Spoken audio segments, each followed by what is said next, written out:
I want to start out talking about technology and the two big changes in technology that have happened in the last 500 years, the Industrial Revolution and the Information Revolution. I mean, they're right there, steam, brain, right?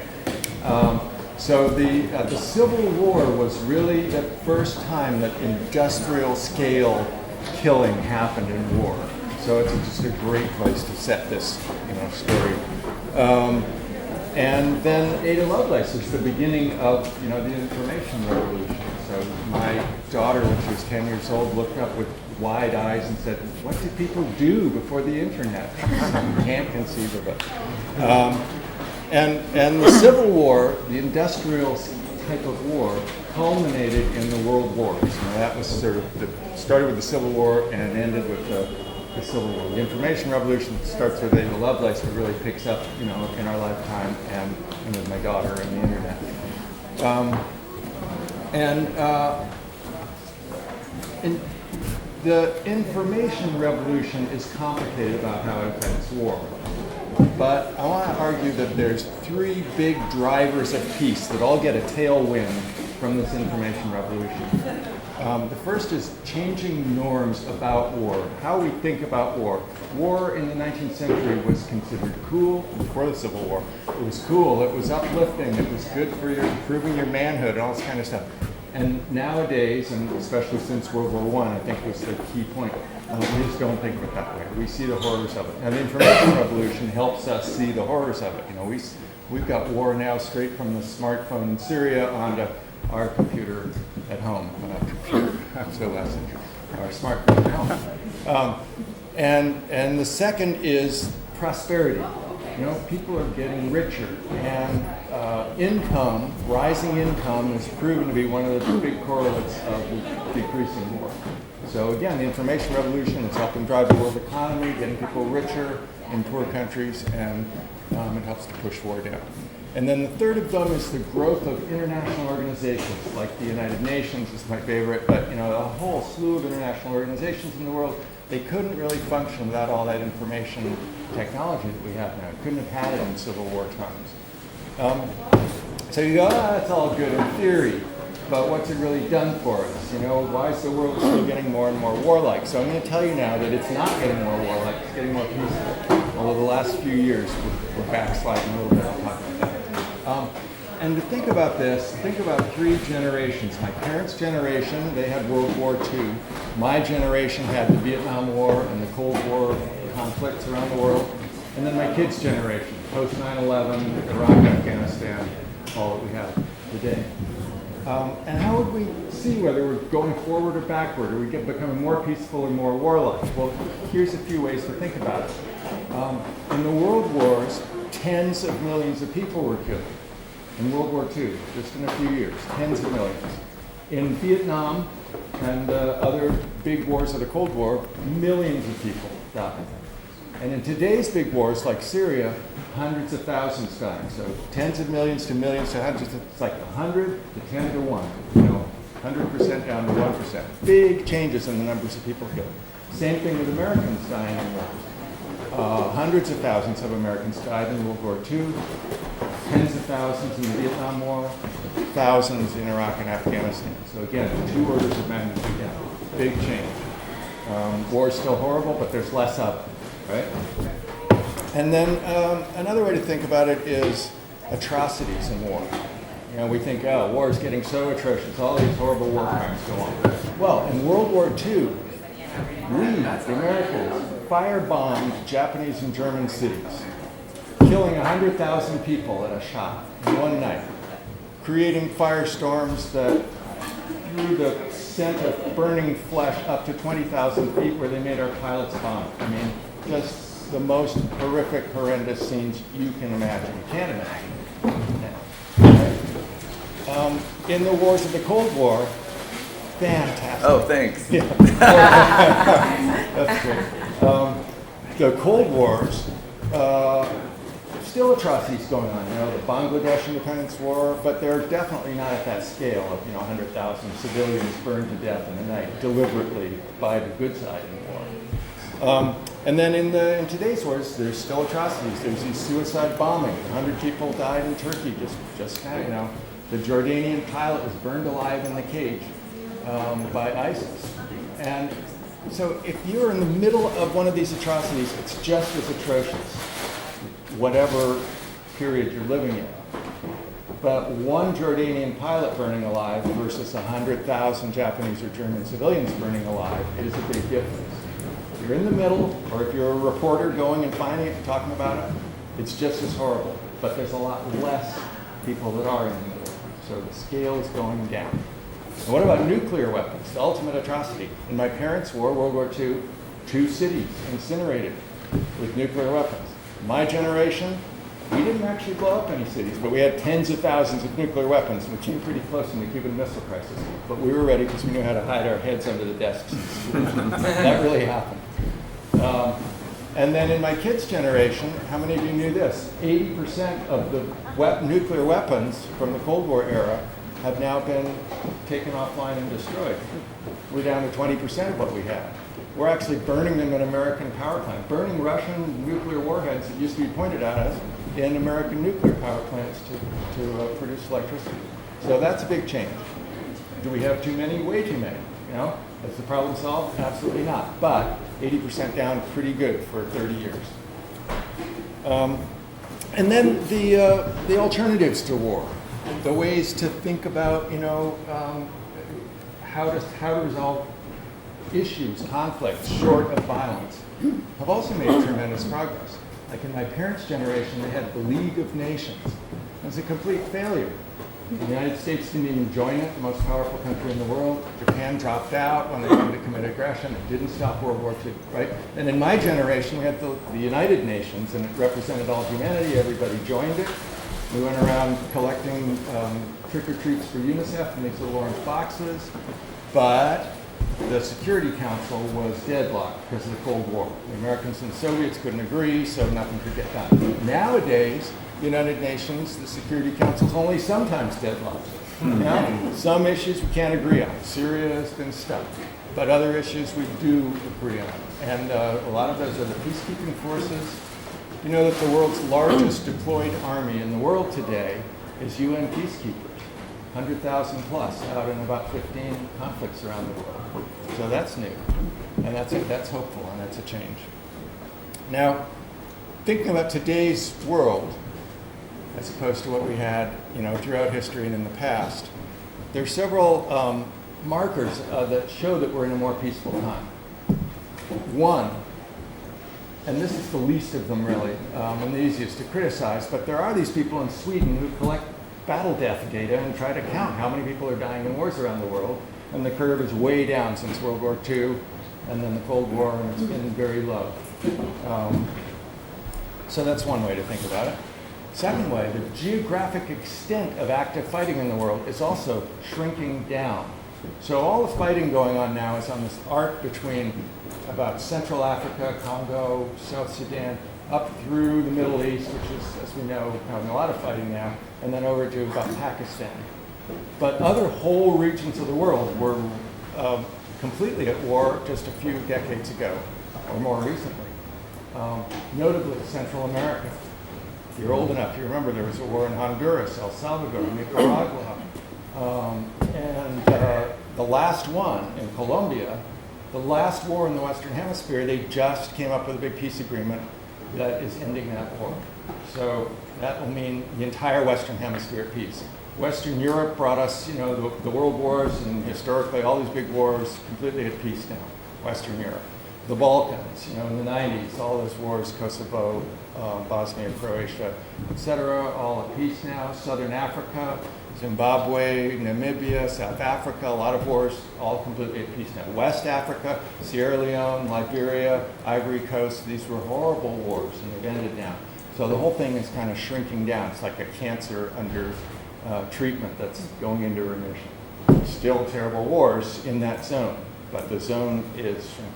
And East Asia, which had, you know, the Chinese Civil War, the Asian part of World War II, the Vietnam War, the Korean War, those were really big, terrible wars, and now East Asia's been at peace for a long time. So, you know, count the parts of the world that have the peace, and not just where the war reporters go and what's on our front page, which is where the wars are still going on. Okay, so that's number 2. Fewer battle deaths, if you count them, shrinking geographically.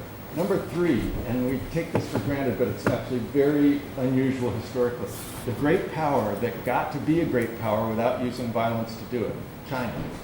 So every great power in history gets to be a great power by whooping a lot of ass around the world and fighting a lot. And China has not fought a single military battle in 25 years. Not one battle. When was the last time the United States fought a battle? Today. France, Britain, Russia, all just actively fighting. China, no battle for 25 years. And this is their self-conscious peaceful rise strategy, that they're going to deliver prosperity for their people. That's their basis of legitimacy. And prosperity these days does not come from conquering territory and taxing agriculture on it or something. Prosperity comes from trade, and trade prospers with peace, not with war.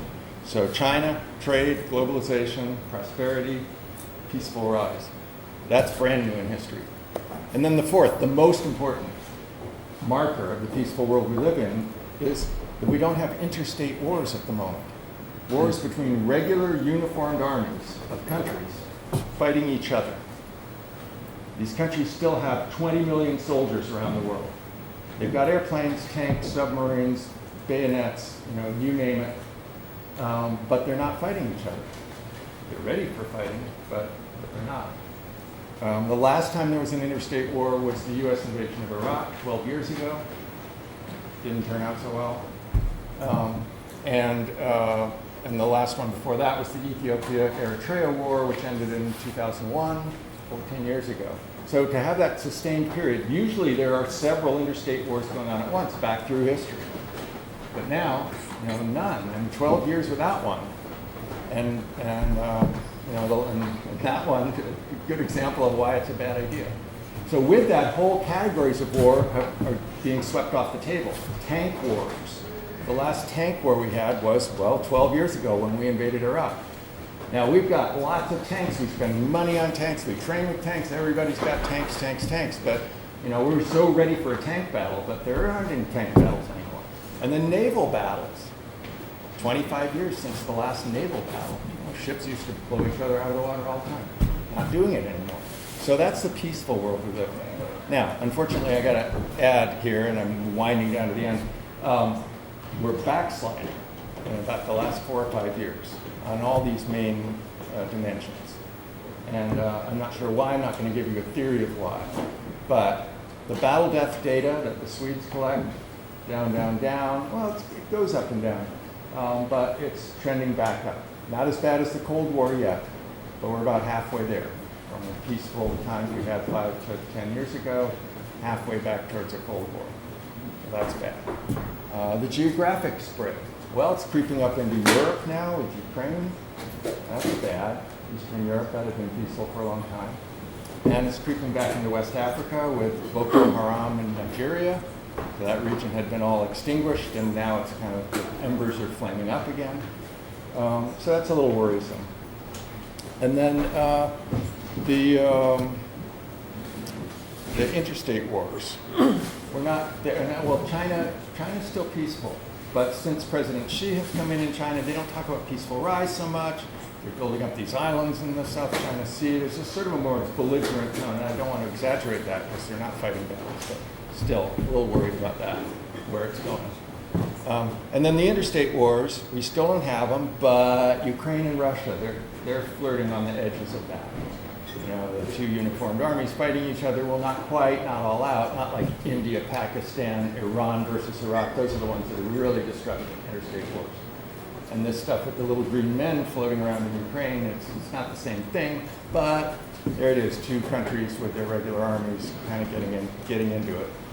And what worries me the most about that is the seizure of Crimea. One member of the UN seizing territory from another member of the UN and annexing it to themselves just doesn't happen. It used to happen all the time in history, but it just doesn't happen anymore.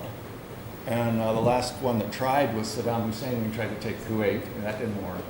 And before that, I guess Israel took the Golan Heights. It was like 50 years ago, still contested. So that's a backslide. And I don't know why, as I say, that we are backsliding, and I don't want to overstate it. We're still good, compared to most of history, compared to my lifetime, the Cold War, et cetera. But we're like about face, moving the wrong direction now. So we have to take note of that and try to do something about it. So I guess I would say peace is not a kind of linear progress. You don't just like get more peaceful every year and more and more and more every year. But it's ups and it's downs, and you can see this historically. You get these long peaceful periods, you get hopes are raised and then they're dashed, et cetera. But if you step back, like we professors do, and look at the big picture, it's going down, down, up, down, up, down. What's the sign around here somewhere? Fall down 7 times, get up 8. So that's kind of how peace is going. And I think if we just get up again that 8th time and turn around what's been going on the last few years, we can get back on that trend and maybe harness the information revolution more effectively as we go along and really have a more peaceful world. I'm not one that believes that we'll have like 100% peace. Just follow my plan for world peace and there won't be any more war in the world. I don't think that way. But we could have really gradually more and more relegate war, like legal slavery, like cannibalism, like these things that used to be very common in human history, and there's a whole list of them that they're in museums now, we just don't do them anymore. Maybe once in a while somebody does, cannibalism. It's not that it never happens, but it's just not the norm. So that's where I think we're going. All right, let's have questions and answers. I'll ask questions, you give me answers. Well, I'm curious, leapfrogging from what we talked today, has the technology or the information age pushed towards peace as opposed to showing the horrors? Yes. Well, I think both. I think it's showing us the horrors, helps to change our attitudes about war. As opposed to people go off and fight somewhere in a distant place, they come back like the World War II generation, those guys never talked about it. It's like, oh yeah, Grandpa was in World War II, but he never talked about it. Now, that doesn't happen. We know horrible stuff is going on. Don't know the whole extent of it, but and I do think that helps change attitudes. And then also, I think that the UN, the NGOs, the IGO, intergovernmental organizations, non-governmental organizations, Doctors Without Borders, NATO, peacekeeping, et cetera, it's just this whole woven web of international organizations, and they're all like in constant ability to communicate with each other. I mean, the idea that Doctors Without Borders could even think they can pick up the phone in Afghanistan and call the Pentagon and say, you're bombing our hospital, didn't work. But everybody's like, that should have worked. So that's the information world, and I think it does. And I guess I would say too that smart bombs and drones get a bad reputation. They're bad, but if you're going to have a war and if you're going to kill somebody with a drone, it used to be the way wars were fought. You'd have to do that by marching an army in there and then using a lot of artillery and flattening an entire city. So I think that the information revolution, even in that sort of unsavory military side of it, it's helping to reduce the impact of war. All right, let's not all see all the same hands. I'm just kind of curious about the general discipline that you're in. And, are there a bunch of you preparing this data and exchanging these theories? Yeah. Is it pushback or is there what? Yeah. So there's a lot of push. Oh, there's always somebody. I know. It wasn't me this time. Yeah, so I'm a political scientist and I'm in the field of international relations. And there are a number of us around the world. There's Swedes, there's a group in Norway, there's a guy at Ohio State, someone at Yale, et cetera, University of British Columbia. And we get together about the last 5 years kind of regularly and talk about this. Now, what's interesting is that the public completely pushes back on this. I mean, I gave a talk at the local library up in western Massachusetts, and people were meaning that it's a lot of pretty left-wing, people there, and they were literally jumping out of their seats to scream at me. It was so wrong and so offensive that I would say that anything's getting better in the world, and that'll just drive everybody to be complacent, et cetera, which I would never say, and I would never say that it's like inevitable that it's going to keep getting better just as it has been. And in fact, now it's not. So But I think if it is getting better, we should figure out what's working and do more of it. If it reverses like it has, we should figure out what's gone wrong and change it. So that's the public, and it's really a hard sell. This guy Steven Pinker at Harvard wrote a book called Better Angels of Nature, The Decline of Violence. And it's a big sweeping, he's more of a more inevitability to the big sweeping trends. I'm a lot more cautious about it compared to international relations. But so he and I have gone on Talk of the Nation and these kind of things, and they're always like, oh, the contrarians, people just are very, so, we'll say there's only, 10% of the war that there was a generation ago, and then someone will call them like, but what about that war? That one's horrible. And we're like, yeah, we didn't say it was zero, right? So it's a kind of a counterintuitive argument. Less of a bad thing is actually a good thing. Only 6,000 Americans died in these wars in the last decade. It's not an easy argument to get across. Maybe some of you have an idea how to do it better, but that's what I found. But academically, in the international relations field, we've won that battle. People are like, oh, I see, you've got data, you've got empirical evidence. No, you're right. So, that's good. And we got this string of, Steve Pinker and I both like to talk about the zeros, no use of nuclear weapons, no militarization of outer space, no interstate war, no tank battles, no naval battles, all these kind of zero things. Kind of hard to argue, like, oh, I don't think you constructed your data measure correctly. It's a zero. So those are good. And so now we got going two directions. On campus, it's great. I go around and talk. People are with me. I sign my book in their class. It's all good. And then you go off campus like they're leaping out of their seats, screaming at me for being a kind of revolutionary. So what are the practical consequences of this in terms of military policy? From what you're saying, it sounds to me that an enormous amount of what we're spending on the military is wasted. That's a good conclusion. I really think it is. But my own take on what, where to go, what to get out of this, what's working, is the United Nations is tremendously underappreciated, especially in America, and that we should be pouring way more resources in there, because when you really dig, and it's a lot of what my book is about, is sort of history of peacekeeping. When you really dig down into these peacekeeping missions, they're doing a lot of good. You don't hear about them if they work, because the war doesn't flare up again. Some tentative ceasefire used to be those would always break down. Now you send in a bunch of peacekeepers, and they don't break down so much. A noticeable difference. But you also find that the peacekeepers don't have the resources they need to function. They don't have helicopters to get around the country. They don't have paper to write their reports on. They don't have boots. They don't have anything. And they're just operating on a shoestring. Places that America doesn't want to go, so we get some, low-paid Pakistanis. By the way, Pakistanis, Indians, Nepalese, Bangladesh soldiers all go out peacekeeping together, and they get along great. The Pakistanis and Indians get along great when they're out peacekeeping, so it's taking out. And places like Nepal that have been through a civil war, great way to get your military out of the country so they don't start the war. And a place like Bangladesh, it's very poor. You get paid for your soldiers going peacekeeping. So it's really a great system, except we're underfunding it tremendously. Like the average American family every month spends about $600 per household on the military. And about $2 on UN peacekeeping. My radical proposal is to turn that $2 to $4.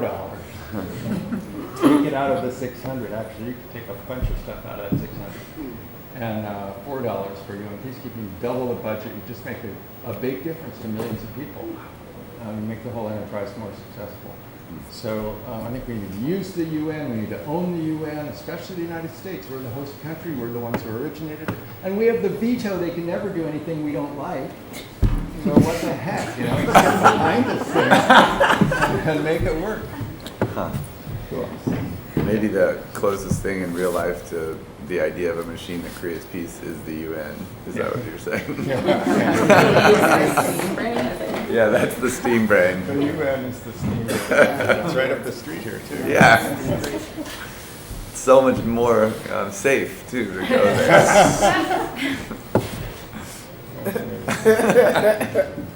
Yeah, the technology's changing so fast too that I think we could get almost blindsided by it in the coming, 10, 20, 30 years. It's not going to look the same as it does now, and it could have big implications for war and peace. And if we're a little bit smart about that, we could make that come out very well for us. Changing so fast. I was thinking of at the beginning there, I was thinking about my grandmother, who lived to 100 and was born just at the turn of the last century in upstate New York, and she remembers the first car coming to her town, and everybody walking around it in circles looking for where's the horse. Right? And then by the time she died, cars, airplanes, et cetera, et cetera, et cetera, and computers were just magic. And then, and I asked her, late in life, like, what was the most important thing out of all that? And she said that there should never be another world war. She lived through 2 of them, and she knew what it was. So people throw around like, oh, the world's so terrible with these wars. But if you had lived through the world wars, that was the most important thing. Never, ever, ever do that again. Right?